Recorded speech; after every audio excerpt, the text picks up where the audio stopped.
Hi, I'm Coach Hallis. This is episode 12. This is the first week of the second quarter and the week that we're launching the $10 challenge. So the project launch here was relatively simple. Every kid got an envelope like this that had their name on it, and inside of it was a $10 bill.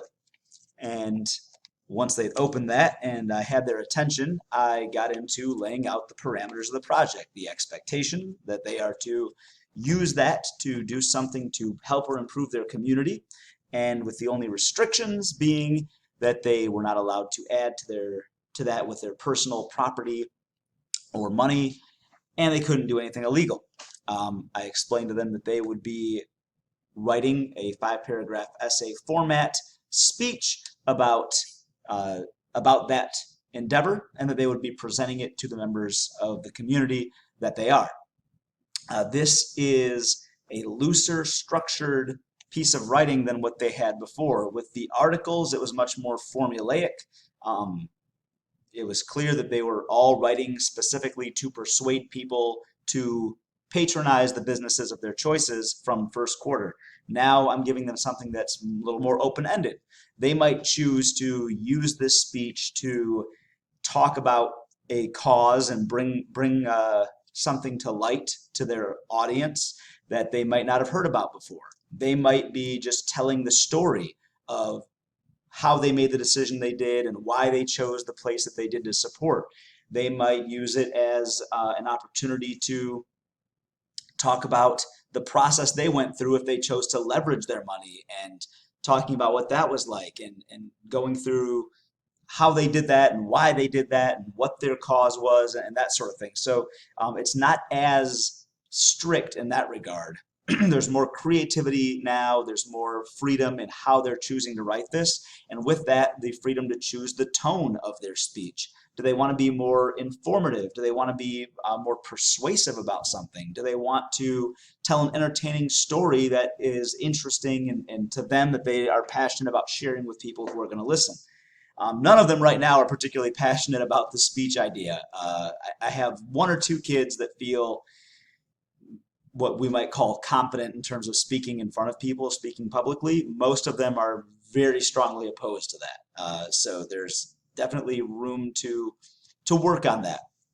And it's going to start with getting them confident about what they have to say and helping find that voice. So this week, we launched that and got kids thinking.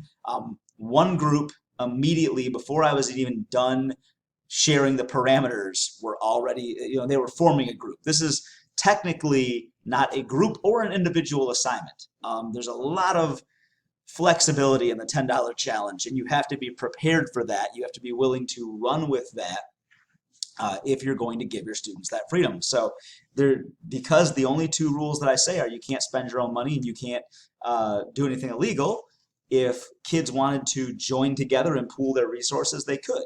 If they want to find a creative way of justifying what they think is benefiting their community, you have to be willing to go with that and work with that. So otherwise, it's your job as the teacher to make tighter constraints around the project. So immediately, 3 kids start working together about what are we going to do with this, and let's put our money together. And the ringleader there, who is one of the students in the interviews, the weekly interviews that I'll be sharing, kind of took the lead on that. And he's really into the entrepreneurial spirit. He likes selling things and making money and doing stuff like that. So before they even had a cause in mind, he's thinking of, I want to turn this $10 into $30 by joining with these people. And we want to turn this $30 into more than that. And for them, what they decided is they're going to do is do something with helping the people who need food in Hopewell City. So, but that was kind of the secondary thought to how are we going to leverage this money. That's going to be the fun part for us. As I said, I'm doing weekly vlogs with 2 of my students that will be linked in the description for this video and in this posting. So you'll be able to see that there. You'll also be able to see what I handed out to the kids or what they received in their Google Classroom. These are the parameters of the challenge. These are the due dates. This is the calendar that I mentioned before that's made very clear for students and parents. I also sent this and a video that I'll share in this posting as well to parents so that they can see these same things. And then the rubric for the whole thing once it's all done is all here. So this was all shared with students and shared with parents. This week I'm also making phone calls to parents, particularly if I was unable to get a hold of them through email. I have at least one kid. I have one kid who does not have any email ability to get home, so I have to call home and talk about that. Slightly better attendance this week. Some students that are having difficulty with attendance, I'm gonna have to try to make some more phone calls home there. So it's all about letting parents know early, and especially in this case when there's an exhibition that I'm expecting them to come after school on December 7th to be here for this thing. I need to let parents know early about that. And a lot of the kids who are, the immediate resistance is, well, what if I don't do that? Hopefully, if their parents know about this, they can help expect that and reinforce that.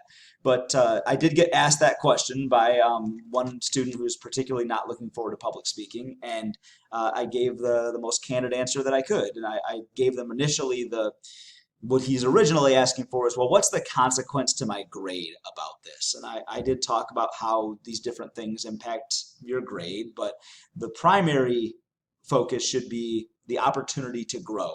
And that if something is particularly uncomfortable for them, anybody who really doesn't want to do this thing is going to benefit the most from getting through it. And I gave them lots of assurances that we will work our way up to that we will do things to build their confidence and their comfortability with it. And I was honest that no matter what we do, you are still going to be out of your comfort zone when you're doing the speech, when you're asked to get in front of people and present something. If it's terrifying for you now, it's not like by the time we get to it, it's going to get to where you're excited and happy about it and you have no worries. You're going to have some degree of nervousness, and there will probably be a shift of that along the way, where for a while you'll be in denial about it even happening, and then as it gets really close, you'll get really nervous, and then as you're doing it, you're going to have those nerves. We're going to do everything we can to mitigate that, but at some point you are going to have to push through discomfort to accomplishing something. And I equated it to working out, how oftentimes we don't want to go work out, or we don't want to brush our teeth, or we don't want to do certain things. We don't feel like it, but because we do them, we always feel better afterwards, and we benefit on the back end of those things. So a lot of encouragement right now, that's going to be continued, but reaching out to parents and making sure that they understand what's expected as early as possible, that we remove any excuses, so there's plenty of time. There's a couple of months before this happens, so they can get time off of work if possible, or they can make arrangements and they can do what they have to do. That is key. So that's where we are right now. I'll share those documents and those videos in the description for this post, and I will talk to you next week. Feel free to post any questions if you want me to update you in that video.